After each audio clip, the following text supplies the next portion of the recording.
I'm here in Monte Carlo, Monaco, one of the most unique and luxurious and special locations in the entire world.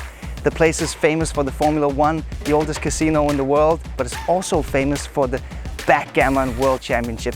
This year we're here to play the 54th edition of the Backgammon World Championship. It started in Las Vegas, then it moved to Bahamas, and then since 1979 it's been right here in Monte Carlo, Monaco. Today is the first day of the tournament. It's about to kick off. Everybody are excited. You can feel the tension in the air and history is about to be made. Such a special feeling, and I can't wait to get started.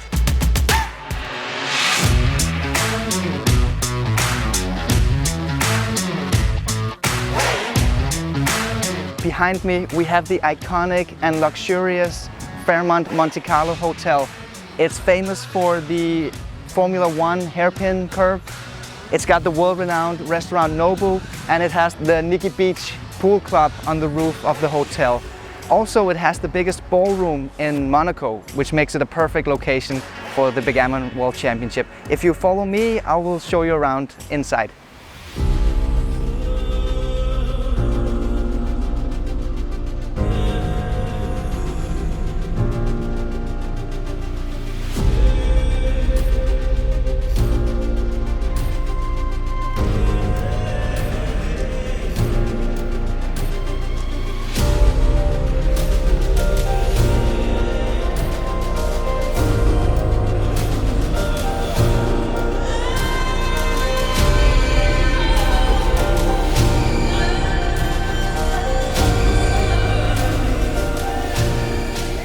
So now we're inside the Fairmont Hotel, walking here through the lobby. This is where the registration is going to be right behind me. Let's go and have a little sneak peek of the tournament room.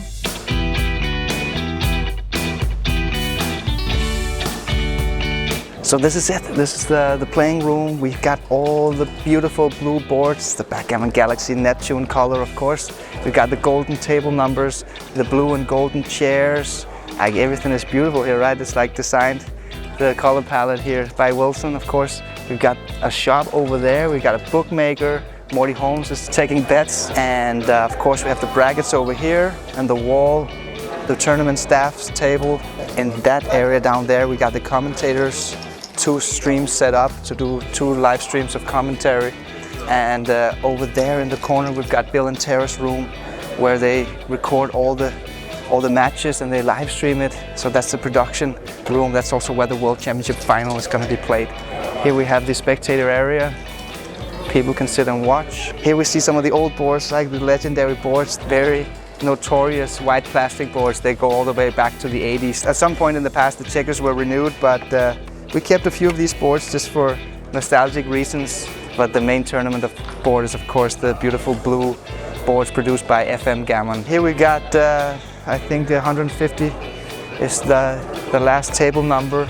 That's what the tournament is designed for, so it's probably going to be packed here in a couple of hours. So yeah, I can't wait to get started. It's exciting.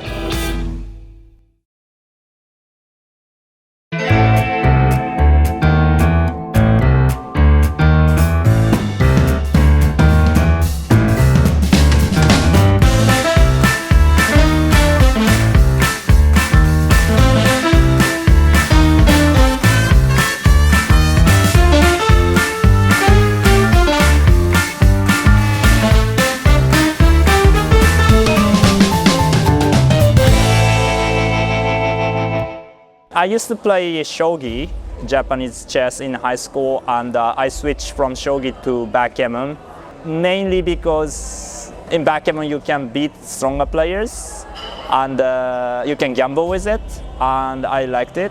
What brings me to the world of backgammon? Chess was too difficult. I played chess in high school. There was 300 books to read, and backgammon there were only 2 or 3 books, so I thought it was easy. In the late 70s, my father had traveled back from Italy. He brought this little travel leather backgammon set that I still have to this day, and that was the first time I was introduced to it. And he taught me how to play. Actually, this tournament is the reason that I got into backgammon. I happened to be in Monaco on vacation in 2008, and I saw Lars Trabald win the World Championship. And I knew a little bit about the game, having lived in Syria and in Jerusalem and in Lebanon. And I wasn't even a social player. I mean, I was before a beginner. But seeing the tournament and all the interesting people and the buzz in the room and the commentary, it was one of the first steps in my journey to become more interested in tournament backgammon.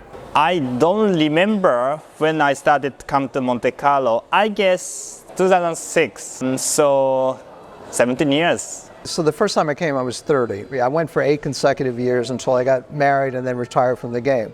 My first year was 2001. Yeah, so since then, I come every year except twice. So maybe this is my 21st time.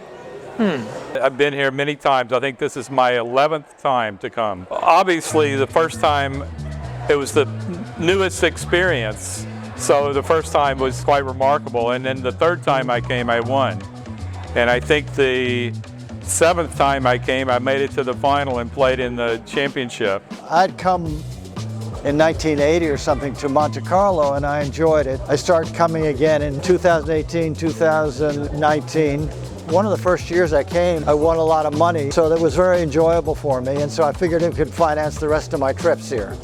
Actually, a boyfriend brought me here, and we broke up, but he had promised me a trip to Monte Carlo, and so the rest is history, and I've been coming for about 37 years. It's only my 2nd year. I have only been playing backgammon for 4 or 5 years, really. So I'm very, very new to the game and just got extremely astonished about how deep the whole rationalization and calculation and understanding of the game is. I've been coming here since I was 18, so it's been plenty of years already. I think this is my 6th year. When I came here for the first time, I was so excited over the title of the world champion. Well, I still am. Money is just a great thing just to put up top. I love to play for money. I love winning money, of course. But the title,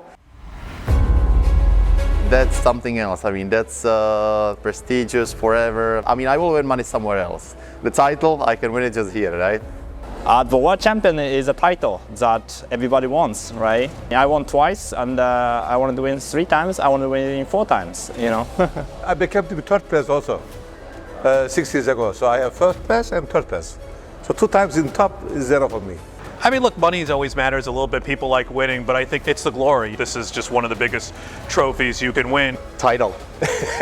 Very much the, I mean, of course the money is nice, but it's not the prize money of poker or something. Yeah, it's very much about the title. I mean, there are so many excellent players here, and it's just a great challenge. So that, to me, is the challenge. The Monte Carlo is one of the difficult tournaments in the world, so I mean, it's like a dream to reach the title. I know this is very, very difficult, but it's not impossible. Everybody who can play 6-7 PR can win world champion. This is good with backgammon. So everybody has chance to win. So Monte Carlo is the best tournament because I won. I need more win because only one person won 3 times. So if I win, I become next person, and if I win 4 times. It's kind of unreal when you think about it, because when you come into this tournament to see all the players, and it's, you know, it's so hard to win just 1, 2, 3 matches in a row. Winning 3 times is kind of unbelievable, you know. It's first time was special because at that time also I was much more into the game. I was truly professional at the time. I played 7 days a week and only played backgammon, you know, and I practiced very hard, and it was like a dream to win this one. Well, without winning World Championship, I wouldn't establish my career as this. I wouldn't get married with my wife. So many things has been changed. The second time, it doesn't change too much. The first time is a big changer, a life changer, basically. When I won the European Poker Championships, that was like 2007. In Barcelona. It was a big prize. It was for 1.2 million euros, and I was 25 years old. If I call, I have position on the flop. As he's just pointed out. But I'm just going to go all in. Cool. What? Re-raise all in and call. That was bizarre. Sander Lylloff Marc decided to move all in with Jack 10. Marc tells you obviously he's going to call with pocket kings. And send us I'm mesmerized here right now. Let's see the turn cards. Can I have another flop? The turn card Is is another another jack. jack, and we have Three of a three kind. jacks. Sander Lylloff moves in front. Sander's And now in only a front with heart or a three king jacks. would Now keep Marc needs a Telter in this king tournament. or a heart We could have a winner. on the river. We could have a bad If it player doesn't being tear the rewarded board. with an Let's see the EPT river winner here in cards. Sander Lylloff. It's And a we four, do! and we have Sander a winner. Lylloff has done it. Sanders Lylloff Marc is the winner. Marc Telter takes does a not runner-up. get his second EPT title. Instead, we have a new champion. A great result. Sander Lylloff of Denmark wins the title and wins himself 1.2 million euros. And it was in fact the first really big tournament that I played. And that was fantastic, and it was special, and I got so lucky. You know, I was floating on a pink cloud for like a month. That year I won the Backgammon World Championships. I was 40 years old. I don't think I care about this, but then I won it, and it felt great. It really felt great. First time, I think Japanese people made a huge party for me, and it was like maybe 100 people came to the party, and it was huge. Of course, because it was also the first title for Japanese Backgammon Federation, the World Champion, and it was on the newspaper too. And second time, I won it as a professional. I knew it. I knew how to win, and I knew how I feel. You know, so it wasn't the same. My goal is to be the oldest player to ever win. Yeah, I want to be a champion. Yeah, I could be the oldest champion. There's a lot of luck involved, though. I've done very well here at times in the past, and it's super exciting when you can win one, basically. I would say it's more for the money than the title, but I would love to bring a trophy home to my little daughter. The tournaments I go to, this is number one, and it's no comparison. Number two is number 5. By far, it's my favorite tournament. By far, you know, I've been coming here for a long time to Monaco. This is where the World Championship is, and every backgammon player should know that if you want to win, you have to come here. You know. Nordic Open, Dubai. Okay, Monte Carlo is ranked in the 3rd place. This is my favorite tournament. This has always been the favorite tournament. I wouldn't stop coming. Doesn't stop. You still want to go. It's like a happy experience. You've had an experience there, and you hope you have the experience again. I have been many places in the world tournaments, but this one is my favorite because nice food, nice weather, big tournament. You can be world champion. Many good friends coming around the world. I enjoy very much. Monte Carlo is beautiful. There's so many amazing people, friends that I've made over the years. I love the challenge of the World Championship, but this is just the premier event in the premier location. And yes, I've come many times. First time in 1994. Nowhere have I been to a tournament. I've been to like 7 tournaments now, and never has there been this level of amazing players concentrated in one place at one time from around the world. You know, this is the Mecca. It's extremely inspiring and interesting to see that it's really the best players in the world who are here. It's not half of them. They are basically all here. There's so many great players now. Years ago when I won like the super jackpot, it was an easier tournament to win. The field wasn't quite so strong. Now, so many brilliant players playing. When I see the people from so many different countries here, I know that this is something bigger. There's so many different nationalities of people that have conflict at home, but when they come here, we play together. Not to mention seeing the same people all the time, seeing their kids grow up to be young men and women and get married and have babies. I've been playing since I was like 5 or 6 years old. I played my first tournament, real pro tournament, when I was 7. Ever since I was like 8, I always wanted to come to the World Championship with my dad because he would always come. So I came this year, and this was my first year. I came to the finals in the juniors, and I placed top 8 in the DMP. We'll be here every year, and it's a great tournament. I'm on the board of the United States Backgammon Federation, so I really try to be an ambassador to the game and travel around the world. But what I most enjoy about the game is the idea that 3 generations can play. There are days my 79-year-old father beats me. There are days my 13-year-old son beats me. And that's really an incredible experience. Today, the top players are more accessible to the lower level players than they used to be. The average player today is so much better than they were 30 years ago. As in every form of competition, it doesn't matter, athletics, board games, whatever, the difference between the top player and the 50th best runner or player or something gets closer and closer. So that's just the nature of competition. I've been coming here for 20 years. And I think I participated maybe 6 times. Because I never felt it was important to be like a world champion, but I just want to play the best. The best player is not the player who wins a tournament. Like anybody can win a tournament. But can you sit down across the board against a truly gifted and world-class player? I'm interested in that. And I've always been interested in that. I preferred to have like a big crowd around. Not that they were always watching me, and maybe I'm playing another top player. Wow, what a matchup. Yeah, isn't it amazing that we have maybe two of the very top players in the field for sure. This is two of my all-time top 3 probably. Yeah. I think Mochi and these 2 guys. Yeah. That's my all-time top 3 probably. Yeah. It's also like each of these players had their era, the 90s. Yeah. That was the era of Snellings. Yeah, for sure. The Zeros, the early 2000s, that was the era of Lylloff. Yeah, yeah. Before Mochi took over, Yeah, yeah. Now we're in the era of Mochi. But, super cool. But both of these players are coming back to the game and just basically peaking. They're playing better now than they've ever done. This friend of mine now was out of the box. He was really out of the box that I was pretty used to. For me, it was like, don't think about what's going on the board. There was like a great deal of psychology happening from his mind to my mind. There were like so many stages in the match where I felt like, he owned me. So I was like trying to do things to get out of that. So this is 11 away, 9 away. Mm-hmm. And Will is thinking hard here. I think this is the longest we've seen Will think in the entire match, actually. Yeah. We haven't seen him. Okay, he's gonna good send it. cube. Let's Excellent see what cube. Sander wants to do with that. Excellent cube. Okay, Sander's taking a deep breath. It's the World Championship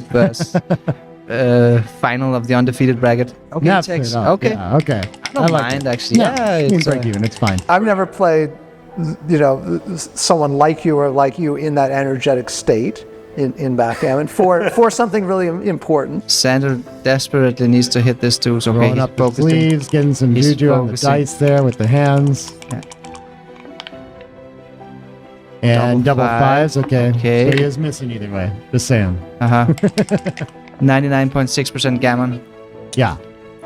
Okay, so Sander needs to roll 2 times double 6s. Okay, that's a gammon. Okay, 8 points for Snellings. What were we playing? 19-point match, 21? Yeah, 19, I think. Yeah. So, and then the score was maybe like 17 to 9. I was just expecting this to end, right? And I'm like, okay, I'm gonna go have a beer. And then I started winning, right? And because I was like winning every game, I had more beers than I expected. Sander needs to perform again. Anchoring's pretty strong. Got a lot of life in this game. Oh wow, double 4. What was this rolling technique? What was that? This reach around back at us? It worked. The technique worked. Oh man. Whoa. Wow, he continues. It was the best match of my life. Yeah, it was definitely the best of mine. Everyone's heard mixed reviews. I mean, I think they're more positive than negative because at least the skill in the game that we play was terrific. So even if some of them said this isn't good for the image, whatever they have is an idea of the image of the game, it's like they're a little bit uptight probably. And some of the other ones just appreciated that we were able to still keep playing at that level. Okay, Sander, this is the big Oh, he swing. puts his lips on the dice. He kisses the dice. Gross. What a Middle Eastern move. There better not have been COVID on those dice. He's gonna regret that. Oh wow, what a roll coming up. I think he hits and then Wilcox rolls 6s from the Double 4. Four Okay, isn't he good misses, enough. but That's a it's racing, pretty yeah. strong. He misses. He misses, Sure, not but it's quite in the strong. lead, but he'll take it. Okay, so he goes for the The it's best backhand leg. works for him again. Okay, so now it's a straight dice race. No, horrible roll, Snellings. All the way down to all of a 40% sudden- with that one roll. Wow, that's amazing. He needs a double. Sander 6-5. Oh, okay. this is it for Snellings. This is it. 6-5. Oh, he and needs an if he ace. rolls a one. Oh. No good, no good. Sander needs to roll an ace, and Snellings has to roll a double. Yeah. Sander Last needs to little roll an bit of hope, ace, or else if Sander doesn't roll an ace, he will win. What's on the ceiling there, you think? 6-2. And that'll do it. Wow. What a comeback. Wow. We have a crowd of 80 people here in the room watching the match. Wow. What a match. Incredible stuff. The PRs, look at the PRs, 2.32 How for does players. Will always do it? He always plays exactly the same as everyone else, 2.32. Wow, 19-point match and coming out that low is just incredible. That's crazy. I think Will deserves to win. Oh, I appreciate it. I really think he deserves to win, you know, like, I mean, because he had like a full set of composure. I had to channel like the spirits and the gods. Like, it's hard to play against Will because he's a lefty, you know. Oh, yeah. So every time he rolls, it's like this, you know. It's like in your face, and that takes a little. So you had to get a little back to him. That's what this backhand was about? Okay. Yeah, I got a right backhand, the left backhand. Yeah, right. Oh, we noticed for sure. I think whoever won that match was like the deserved winner of the whole thing, you know. So how was it playing against the drunken master in there, though? Oh, it was really good. And I tasted one of his beers, by the way. It's non-alcoholic. It's a really good trade. Wow, selling them out. That's I guess in your spot I'd be doing that too. That's fair. I like it. Dinner. He does owe me dinner. Oh, you guys had a dinner bet on that? Loser gets dinner? Yeah, I have to check out what the most expensive places are here because, you know, Oh, yeah. it's not just any dinner. Right. Yeah, he had no conditions on that. So You're in the right place to take advantage of that too, I think. You know, where can we do better? Yeah. All right, man. Wonderful, Marc. Yeah, terrific. Yeah.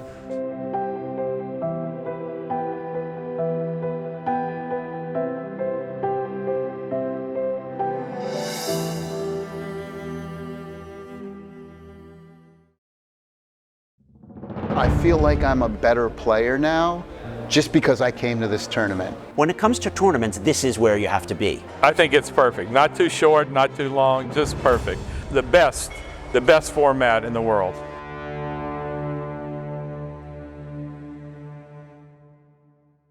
BackgammonGalaxy.com is custom made for the backgammon community. Boost your skills with AI analysis. Compete for rating points or Galaxy coins. Play in the browser or download our Backgammon Galaxy app for free and become the next Grandmaster. BackgammonGalaxy.com is the official sponsor of Nordic Open and the Backgammon World Championship.